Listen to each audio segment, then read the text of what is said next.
क्या क्या पढ़ा दिए थे?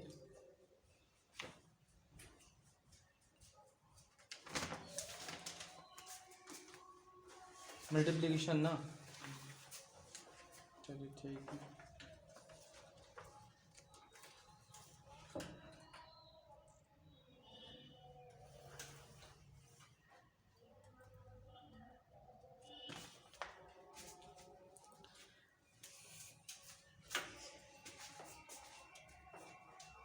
लिखिए, रिमार्क्स लिखिए तो फटाफट। पहला पॉइंट लिखिएगा, if A and B are commute. ठीक है, कैम्यूट ईच अदर। अच्छा, कैम्यूट होने का मतलब क्या होता है? कैम्यूट होने का मतलब होता है ए बी बराबर में बी ए होना। ए बी बराबर में क्या होना?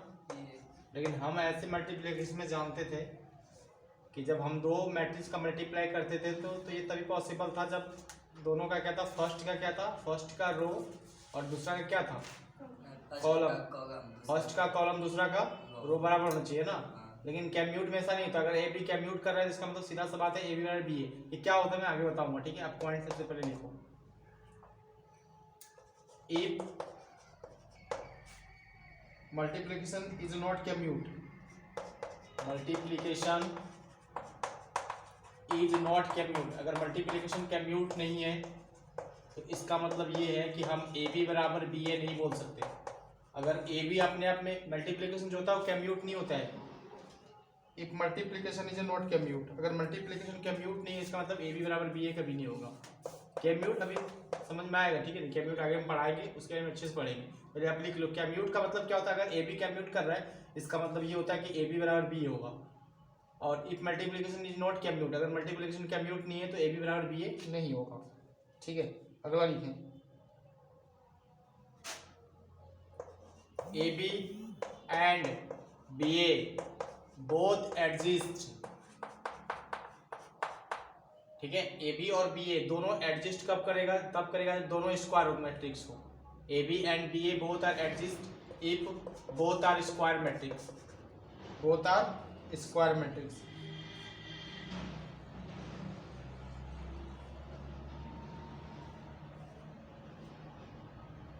ठीक है, ए बी और बी ए एग्जिस्ट करेगा बोथ आर स्क्वायर मैट्रिक्स। जब दोनों के दोनों अपने में स्क्वायर मैट्रिक्स होगा तब एग्जिस्ट करेगा, ठीक है, तब एग्जिस्ट कर जाएगा।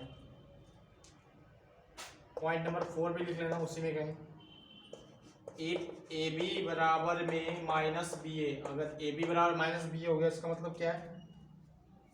Then A and B are anti commute. Anti commute मतलब एंटी कैम्यूट होगा, और जब भी एंटी कैम्यूट होगा तो आप समझ जाना कि ए बी बराबर क्या होगा? Anti commute. एंटी कैम्यूट का मतलब ए बी बराबर माइनस बी ए होगा। अब कैम्यूट होने का मतलब होता है ए बी बराबर बी होना। अब क्या है ना, ये सब धीरे धीरे हम लोग के दिमाग में आ जाएगा, ठीक है। एक तो ये हो गया छोटी छोटी बातें। अब अगला प्रॉपर्टी पे बात कर लेते हैं, उसका नाम है properties of multiplication. Properties of multiplication, उसके ऊपर भी बात कर लेते हैं। थोड़ा लिखने का काम है, लिखने।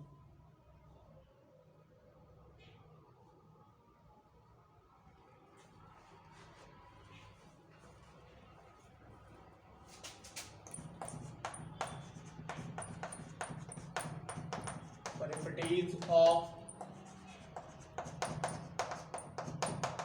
मल्टीप्लिकेशन। इसमें से पहला प्रॉपर्टी देखिए, इसमें पहला प्रॉपर्टी है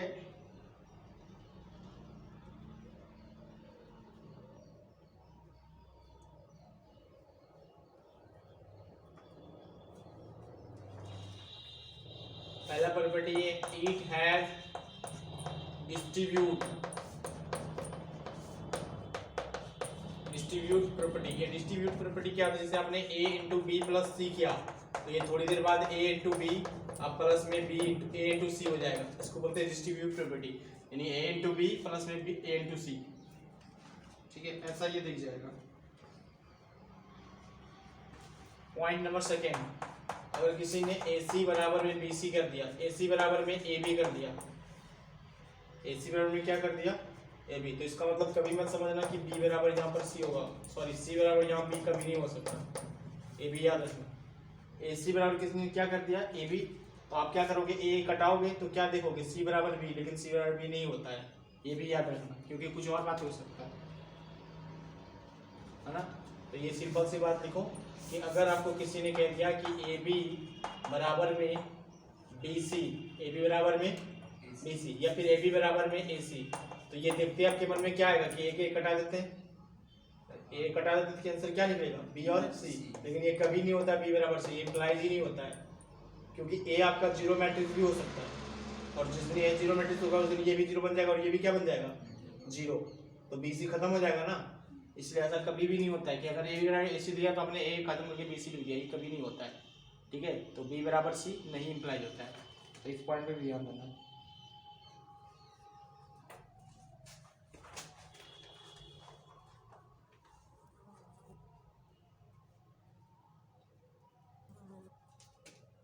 अच्छा, अगला पॉइंट, पॉइंट नंबर 3, इफ अगर ए बी का मल्टीप्लाई पे जीरो मैट्रिक्स आता है, इसका मतलब ये है कि ये कभी मतलब मत समझना कि ए भी जीरो होगा और बी भी जीरो होगा, इसका मतलब ये भी नहीं होता है। अगर ए और बी ने मिलकर जीरो दिया तो ये कभी नहीं हो सकता कि ए भी जीरो होगा और बी भी जीरो होगा, कोई एक जीरो हो सकता है ना, कोई एक जीरो हो सकता है, या तो ए जीरो हो सकता है या तो बी जीरो हो सकता है, दोनों जीरो नहीं हो सकता है, ठीक है। तो ये सब क्या क्या बातें हैं ना, इससे एग्जांपल लेके हम लोग समझ लेंगे।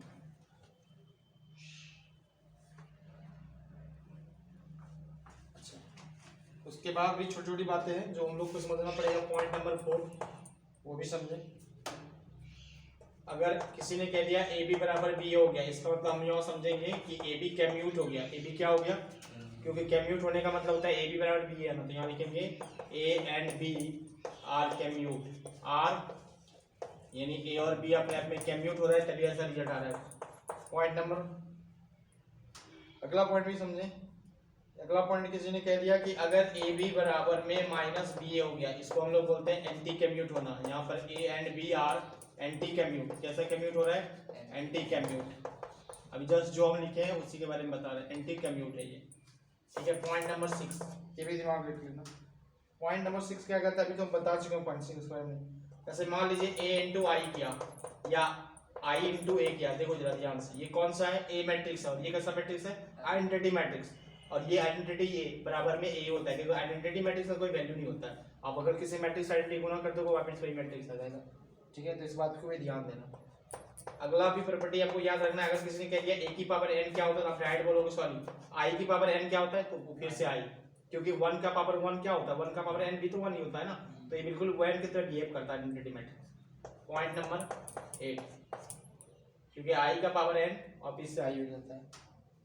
अगर किसी ने कह दिया कि ए और बी सी के बदले में हम क्या लिख सकते हैं, जिसको हम ऐसा भी लिख सकते हैं कि आपकी बार ए भी अंदर हो जाएगा और सी क्या हो जाएगा, बाहर, ऐसा भी बोल सकते हैं, ठीक है। तो ये सब बातें हम लोग लिख सकते हैं। इधर का हो गया कॉपी, ये सब हाँ साथ में भी कॉपी करते हैं, इसमें सिर्फ लिखने का काम है, कुछ नहीं, और ये सब ज़्यादा यूज नहीं है, एक बार देख लेते हैं फिर इसको हटा देंगे। अगला सीखिए, नेक्स्ट पॉइंट और भी है, जैसे मान लीजिए पॉइंट 8वां, पॉइंट नंबर 8 होगा ना, 9 होगा ना, पॉइंट नंबर 9। अच्छा, किसी ने कह दिया ए प्लस बी का होल स्क्वायर, यानी ए मैट्रिक्स और बी मैट्रिक्स का होल स्क्वायर, तो आपका जवाब क्या होना चाहिए, आपका जवाब ये होना चाहिए कि मैं इसको 2 बार लिखूंगा, ए बी इंटू वापिस से कितना, ए बी, आपको मल्टीप्लाई करना आता है, करो मल्टीप्लाई फटाफट, क्या क्या मल्टीप्लाई होगा जल्दी देखो, मल्टीप्लाई ऐसे करते हैं ना, ए और ये बन जाएगा फिर से ए बी, और ये बन जाएगा क्या, इनटू में कितना बी प्लस बी, और इधर से क्या आ जाएगा ए बी, ये मल्टीप्लाई लोग जानते हैं ऐसे करने के लिए। ए प्लस बी को हम क्या लिखेंगे, ए पूरा मल्टीप्लाई प्लस बी पूरा मल्टीप्लाई, जब इसको मल्टीप्लाई करेंगे तो ए स्क्वायर प्लस में कितना हो जाएगा ए बी, अब प्लस में इधर से कितना हो जाएगा बी ए, अब प्लस में कितना हो जाएगा इधर से बी स्क्वायर, ऐसा हो जाएगा ना, ऐसा ही होगा ना। अच्छा, लेकिन आप ए बी को यहाँ ए बी नहीं बोल सकते, क्योंकि ए बी बराबर बी ए नहीं होता है, ये पता है ना आपको। हाँ, ए बी बराबर ये, आप इसको ए बी है तो ये बी ए है, ये इसको ए बी मत लिखें, तो फिर ए बी को कब लिखेंगे, जब ये क्या करेगा, कैम्यूट करेगा, क्या करेगा ये, कैम्यूट। अच्छा, कैम्यूट होने का मतलब क्या होता है कि अब जो निकल गया यही इसका आंसर हो गया, ये अलजेब्रा नहीं है, ये मैट्रिक्स हम लोग पढ़ रहे हैं, लेकिन आपने ये कह दिया कि when A and B are commute, A and B are अगर ए और बी अपने आप में कम्यूट करता है तो क्या मतलब इसका मतलब ये है कि ए बी बराबर में बी ए होगा, क्यों कम्यूट कर रहा है ना। तो फिर से हम इसको लिख सकते हैं ए स्क्वायर, अब ये साधारण अलजेब्रा बन गया, पूरी तरह अलजेब्रा पे आ गया, क्योंकि कम्यूट कर रहा है मतलब बी ए बी बराबर बी होगा। लेकिन मैट्रिक्स में ऐसा नहीं होता है, मैट्रिक्स में ए बी बराबर बी ए कभी नहीं होता है, ये आपको पता है, क्योंकि कुछ और मतलब मैंने बताया है बात कि ए बी बराबर बी ए नहीं होता, ये एडजस्ट करेगा बट ये एडजस्ट नहीं करेगा, लेकिन एक कंडीशन पे एडजस्ट करेगा जब दोनों क्या हो कम्यूट। तो इसका मतलब ए स्क्वायर प्लस में ए बी की जगह पे ए बी और फिर से बी ए की जगह पे ए बी, क्योंकि ये कम्यूट कर गया, और जब ये कम्यूट कर गया तो बी ए की जगह हम वापस से क्या लिख देंगे ए बी, अब प्लस में कितना हो जाएगा बी स्क्वायर। इसका मतलब ये हो गया ए स्क्वायर प्लस में 2 टाइम ए बी, अब प्लस में वापस से कितना हो जाएगा बी स्क्वायर। इसका मतलब ये हो गया ए स्क्वायर प्लस में बी स्क्वायर प्लस में 2 टाइम ए बी। ये कब होता है जब ए बी क्या करता है कम्यूट करता है, हाँ ए बी कम्यूट करता है। अगर ए बी कम्यूट नहीं करता है ना तो आप यहीं तक छोड़ोगे, क्योंकि ए बी कम्यूट नहीं कर रहा था, बट यहाँ पर हमने आगे क्या लिख दिया कि ए बी मेरा कम्यूट कर रहा है। अगर मेरा ए बी कम्यूट कर रहा है इसका मतलब ए बी बराबर में क्या होगा बी ए होगा, और जब ए बी बराबर बी होगा तो बी ए की जगह मैं ए बी रखूंगा, और जब मैं ए बी रखूंगा तो 2ab, और ये साधारण अलजेब्रा बन गया, क्योंकि अलजेब्रा में तो हम लोग यही करते हैं, ए स्क्वायर प्लस बी का होल स्क्वायर बराबर में A square plus B square plus में 2 टाइम ए बी करते हैं ना। हाँ तो ये आपको पता चलना चाहिए कि यहाँ जैसे ही कम्यूट होता है तो ये साधारण अलजेब्रा बन के रह जाता है, ठीक है। अच्छा इसके आगे हम लोग छोटी छोटी बातें और करेंगे, है ना। कम्यूट होने का मतलब अगर कम्यूट हो गया तो ये क्या बन गया नॉर्मल अलजेब्रा बन गया, क्या बन गया ये नॉर्मल अलजेब्रा हो जाता है, नॉर्मल अलजेब्रा। आप लोग कॉपी करते रहो साथ में, ठीक है, ताकि मैं आगे बताते रहूँ आपको, जहाँ समझ में नहीं पूछ लेना, ओके। तो कम्यूट करने का मतलब होता है कि वो साधारण जो आपका मैट्रिक्स हो साधारण अलजेब्रा की तरह बिहेव करने लगता है। अच्छा अब देखिए एक बात तो ये हो गया, एक बात और बोलते हैं कि अगर if A and B are anti commute, अब जरा इधर देखिए आप एंटी कम्यूट। अच्छा एंटी कम्यूट का मतलब आप जानते हैं कि एंटी कम्यूट का मतलब होता है ए बी बराबर में माइनस बी होना, ये होना ना, यानी ए बी की जगह आप क्या लिख सकते हो माइनस बी ए। तो आप जब इसका फार्मूला लिखोगे ए प्लस बी का होल स्क्वायर का, मैट्रिक्स में यहाँ तक लिखेंगे ना हम लोग, क्या क्या लिखेंगे ए स्क्वायर अब प्लस में बी ए प्लस में ए बी अब प्लस में कितना बी स्क्वायर, क्योंकि मुझे अभी ए बी के बारे में पता नहीं, लेकिन अभी आगे बोला है कि ए बी क्या है एंटी कम्यूट। अगर ए बी एंटी कम्यूट है तो मैं बी ए की जगह पे तो कुछ नहीं कर रहा हूँ, बी ए को बी ए लिख रहा हूँ, बी ए को बी ए लिख रहा हूँ प्लस, लेकिन मैं ए बी की जगह पे क्या लिख रहा हूँ माइनस में बी ए, माइनस में क्या लिख रहा हूँ बी ए, प्लस में कितना बी स्क्वायर। इसका मतलब ये हो गया ए स्क्वायर और ये प्लस का और ये माइनस का दोनों हट जाएगा ना, तो क्या बन जाएगा बी स्क्वायर। इसका मतलब एंटी कम्यूट होने पर ए प्लस बी का होल स्क्वायर ए स्क्वायर प्लस बी स्क्वायर बन जाता है, और कम्यूट होने पर ए प्लस बी का होल स्क्वायर बन जाता है ना। तो ये भी आपको दिमाग में रखना है, तो कम्यूट और ये एंटी कम्यूट, ठीक है। इसमें कुछ नहीं भाई, एक साधारण सी बात है, कम्यूट का मतलब क्या होता है ए बी बराबर में बी ए होना, एंटी कम्यूट का मतलब क्या होता है ए बी बराबर माइनस बी ए होना। जहाँ जहाँ जो लगाना है लगा लेंगे, क्योंकि हम तो मैट्रिक्स को ओपन किया तो ऐसा आया। अगर ये कम्यूट होगा तो दोनों बराबर हो जाएगा, अगर एंटी कम्यूट होगा तो ये वाला माइनस में हो जाएगा, दोनों कट के जीरो, यानी A square plus B square बन जाएगा, है ना। तो यही कम्यूट और एंटी कम्यूट की बातें हैं।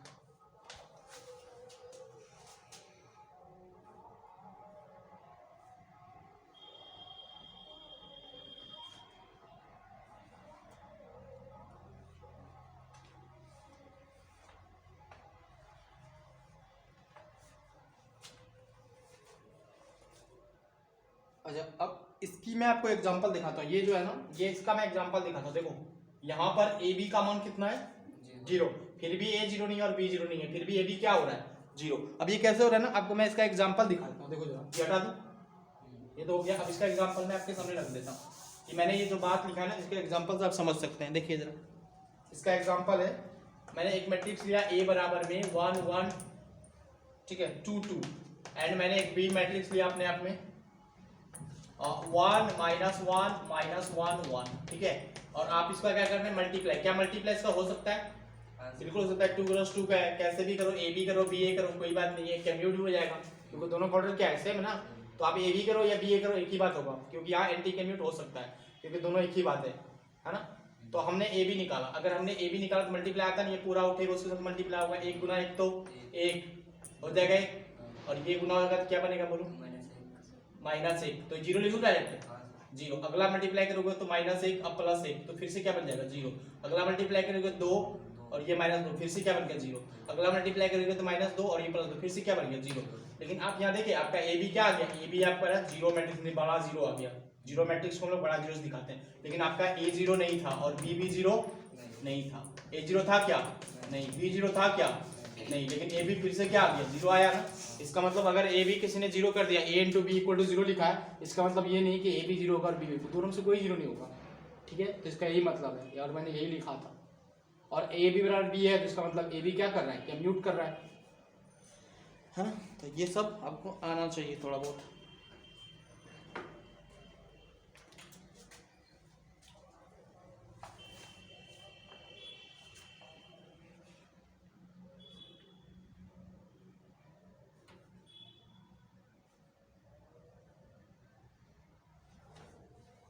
अच्छा, मैंने आपके सामने एक लॉ ऑफ इंडक्शन रखा था, याद है? मैंने कल आपको बताया था लॉ ऑफ इंडक्शन। मतलब लॉ ऑफ इंडक्शन में क्या होता है कि आपको बिहेव पता चल जाएगा कि अगर एक बार मल्टीप्लाई करें तो ऐसा होगा, 2 बार मल्टीप्लाई करेंगे जरूर ऐसा होगा, और 3 बार करेंगे तो ऐसा होगा, बताया ना। वो इंडेक्स, और इंडेक्स जो लागू होता है ना वो स्क्वायर मैट्रिक्स पे लागू होता है। किस पे लागू होता है? Square matrix. अच्छा, फटाफट ये सब कॉपी हो गया, फटाफट कॉपी करते रहिए आप लोग।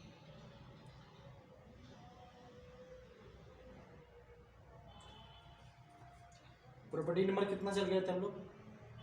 9 ना। अब आते हैं प्रॉपर्टी नंबर 10 के ऊपर।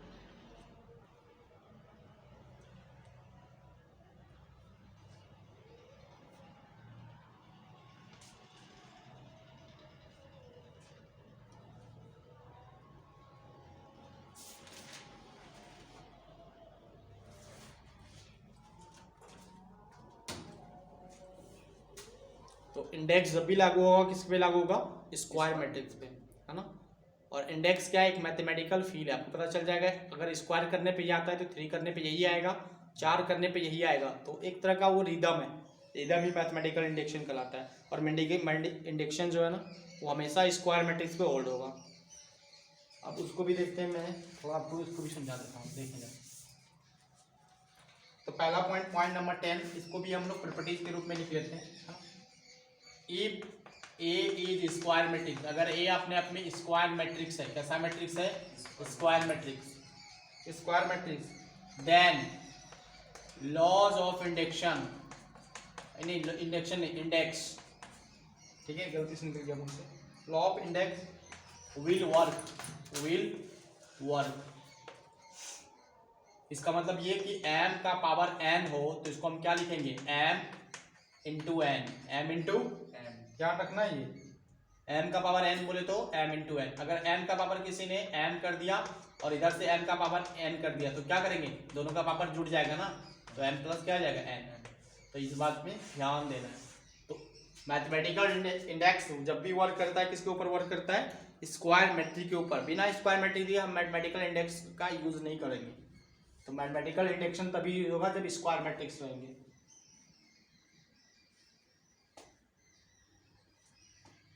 ये वाला हो गया, ठीक है। तो और देखते हैं थोड़ा सा इसके बाद, अच्छे से देखें। अगला एक क्वेश्चन ले लेते हैं। पहले किसी ने कहा इफ, यदि ए एंड बी, ए और बी, 2 मैट्रिसेस, मतलब 2 मैट्रिसेस है। ए और बी कितने मैट्रिसेस है? 2 मैट्रिसेस।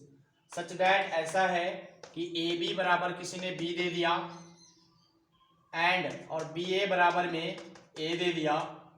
तो मुझसे ये जानना चाहता है, देन आप मुझे बताइए A square plus B square equal to what, यानी ए स्क्वायर और बी स्क्वायर का मान क्या होगा। देखो बहुत ही सिंपल सा क्वेश्चन है ना, इसको हम लोग अच्छे तरीके से देख सकते हैं। देखो जरा, आपको ये क्लियर कर दिया कि ए बी, यानी ए बी का मल्टीप्लाई करने पे बी आएगा और बी ए मल्टीप्लाई करने पे क्या आएगा? ए आएगा। तो आपको ए और बी के बारे में बताना है, ए स्क्वायर और बी स्क्वायर के बारे में बताना है क्या होगा। देखो जरा अच्छे से देखना है इसको, ठीक है।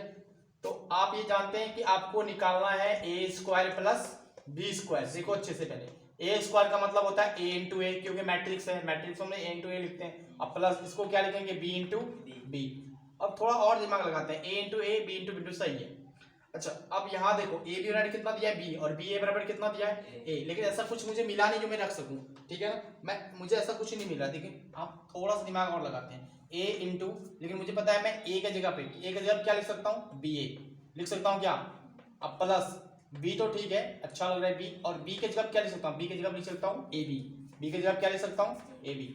अब और सोचते हैं, तो क्या मैं इसको ए बी कर सकता हूँ और इसको इंटू में ए छोड़ देता हूँ, प्लस में इसको मैं लिख सकता हूँ बी ए इंटू बी कर देता हूँ, कर दूं?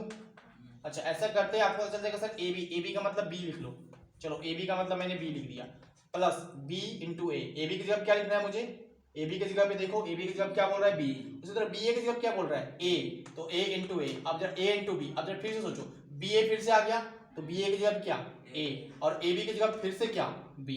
इसका मतलब आपने जवाब दे दिया कि ए स्क्वायर प्लस बी स्क्वायर जो होने वाला है वो क्या होने वाला है, ए प्लस बी। आसान, बहुत ही आसान, ठीक है।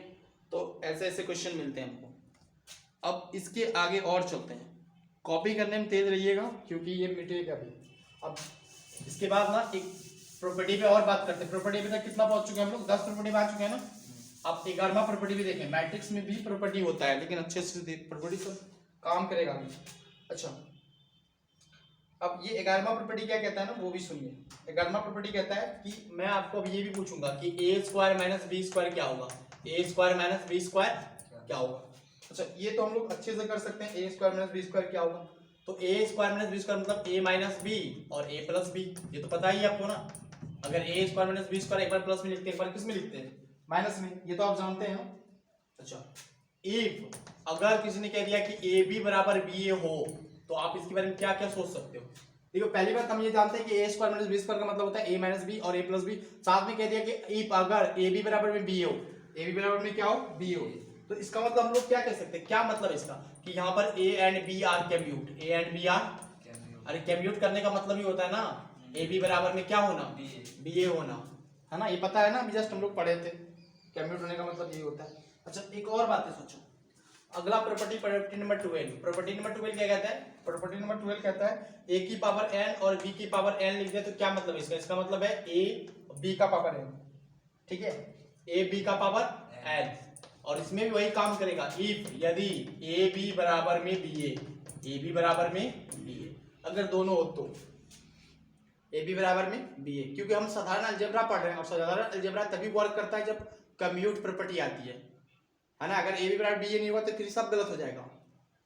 तो याद रखना, ये तभी वर्क करेगा अलजेब्रा, ये तभी बना लेगा जब ये अपने आप में क्या कर रहा हो, क्या म्यूट कर रहा हो, यानी ए बी बराबर बी ए हर बारी आ रहा हो।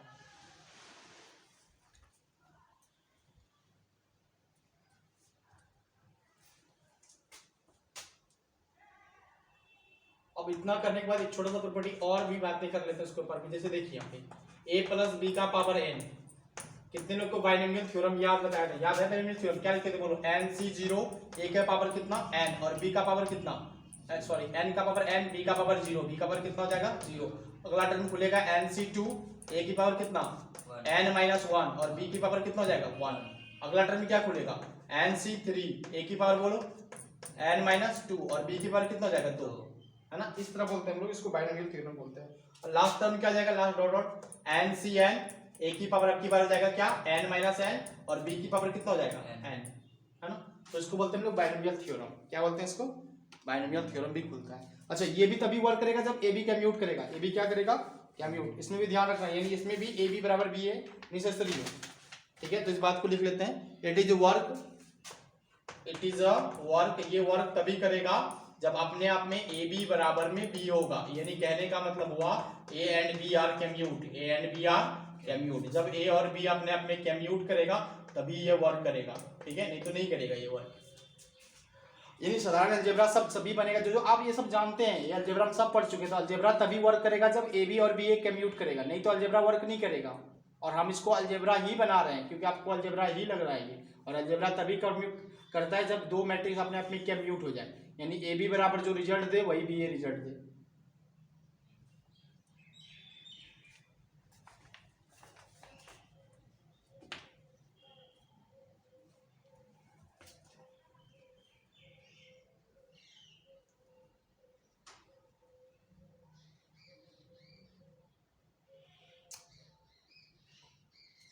ये सब प्रॉपर्टी है ना, ये सब हम प्रॉपर्टी पढ़ रहे हैं मल्टीप्लिकेशन ऑफ टू मैट्रिक्स का। हर चीज में देखो मल्टीप्लाई आपको मिल ही जाएगा।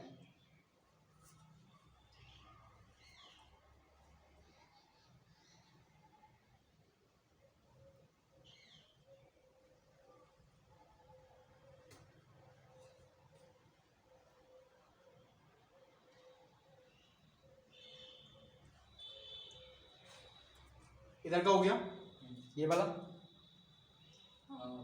हाँ लिखने में फास्ट है ये, ठीक है। और अच्छे से समझिए, जहाँ समझ नहीं आता वहाँ पूछ लीजिएगा।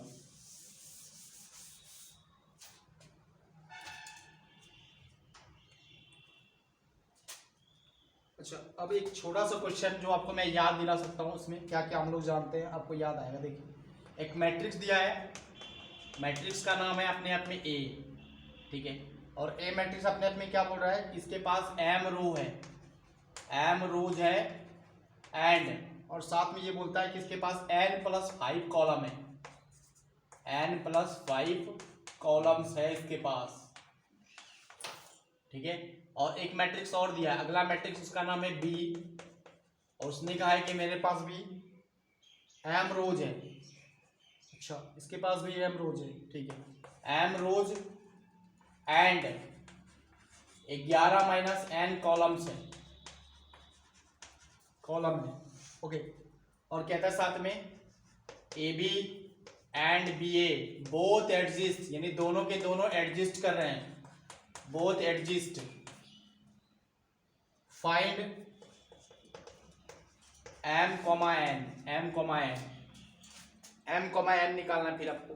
देखिए बहुत ही साधारण सा प्रश्न है। तो पहली बात हम करते हैं, ए बी एडजस्ट कर रहा है, क्या कर रहा है, ए बी एडजस्ट कर रहा है। अच्छा ए बी एडजस्ट करने का मतलब हुआ क्या, ए बी एडजस्ट करने का मतलब हुआ कि ए बी एडजस्ट करने का मतलब हुआ इसका, यानी पहले का ए मैट्रिक्स का रो, ए मैट्रिक्स का, जरा मैं आपको ए मैट्रिक्स दिखाता हूँ। ए मैट्रिक्स का रो कितना है m, और कॉलम कितना है n+5, यही है ना।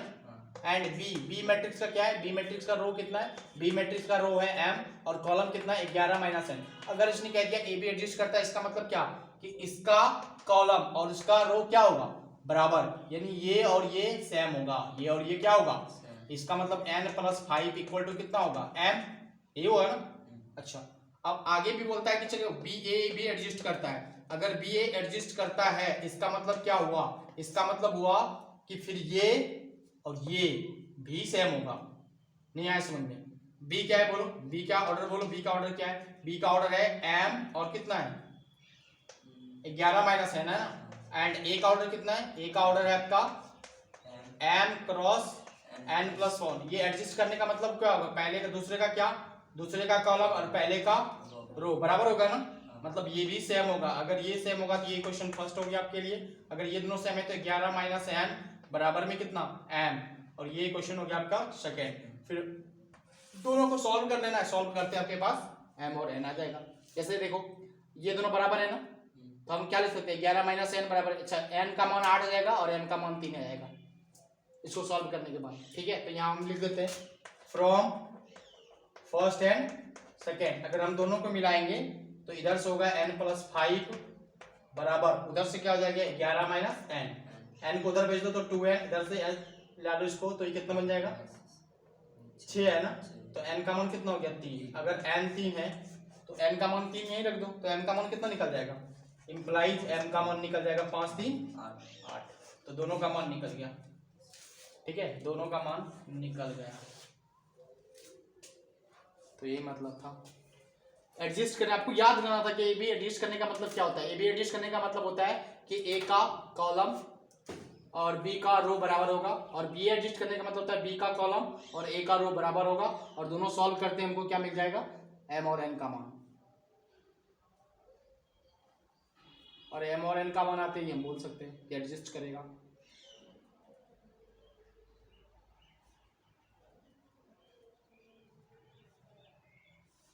अच्छा इसका मतलब ये हो गया कि स्क्वायर मैट्रिक्स ही एडजस्ट नहीं करता ए बी, और भी आगे चूंकि 6 जो ए बी बराबर बी ए बी बनाता है, इसका ऑर्डर हो गया 3×8 या फिर 8×3, एक ही बात है। इसका मतलब सिर्फ स्क्वायर मैट्रिक्स ही ए बी बराबर बी एडजस्ट नहीं करता, और कोई यही सब ये सब भी है। तो इसका मतलब स्क्वायर मैट्रिक्स बोलना गलत है कि स्क्वायर मैट्रिक्स ही ए बी बराबर बी ए बनाता है, गलत है। m×n भी ए बी बराबर बी ए बनाता है।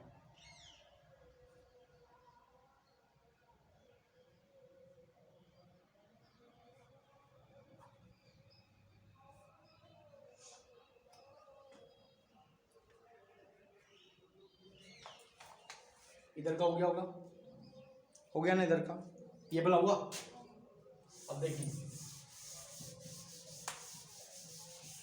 एक और अच्छा सा क्वेश्चन है, उसके बारे में भी बात करते हैं। देखिए वो क्वेश्चन क्या है, क्वेश्चन है a बराबर में 1 0 1 2 और आगे कहता है देन सोज दैट दिखाएं कि, क्या दिखाना है, A square equal to 3 time A minus में 2i एंड ऑल्सो साथ में ऑल्सो सोज डैट, ये भी दिखाए कि, क्या दिखाना है, और ए की power 8 equal to 255 A minus में 254 आई। अच्छा ये भी दिखाना है क्या, तो ये सब प्रूव करना है और बहुत आसान है, मल्टीप्लिकेशन क्वेश्चन है, 1 मिनट में कर लेंगे। अच्छा पहली बात, कितने लोगों को लगता है कि स्क्वायर मैट्रिक्स है, और देखो ना जल्दी, स्क्वायर मैट्रिक्स है ना, अगर स्क्वायर मैट्रिक्स है तो यहाँ पे इंडेक्स काम करेगा, 1 का मल्टीप्लाई, 2 मल्टीप्लाई, 4 मल्टीप्लाई, इस तरह करेंगे हम लोग। पहले आप इधर कॉपी करो, फिर वो क्वेश्चन करते हैं। हो गया पूरा कॉपी। अब अच्छे से आप देखो सब चीज़ को, मतलब बारी बारी से देखते हैं एक एक चीज़ को। क्वेश्चन मैं इधर से बनाना स्टार्ट करता हूँ। देखो पहली बात इसने बोला है कि ए स्क्वायर अगर ऐसा है, पहले दोनों चीज प्रूव करना है कि ए स्क्वायर बराबर ये, पहले ये प्रूव करना है। क्या प्रूव करना है, टू प्रूव, मुझे पहले ये प्रूव करना है कि ए स्क्वायर बराबर कितना होगा, 3 टाइम ए माइनस में 2 है, यही होगा ना। तो मैं इसका एलएचएस लेता हूँ, एलएचएस मेरे पास क्या है, इसका एलएचएस है मेरे पास ए स्क्वायर, यही है ना। अच्छा ए स्क्वायर का मतलब होता है ए इंटू ए होता है ना, इसका मतलब ए की जगह मैं लिख सकता हूँ 1 0 1 2, इधर से ए स्क्वायर का मतलब बोलो क्या लिख सकता हूँ, 1 0 1 2, ये लिख सकता हूँ ना। अब फटाफट इसका मल्टीप्लाई सोचते हैं आइए मिलके, 1 गुना 1 तो 1, 1 गुना 0 तो वापिस से 1 आ जाएगा। देखो जरा, 1 गुना 1 तो 1 और 0 गुना 1 तो 1 ही आ गया ना। फिर ये उठेगा, इससे मल्टीप्लाई होगा, 1 गुना 0 तो 0, 2 गुना 0 तो फिर से 0 हो गया, 1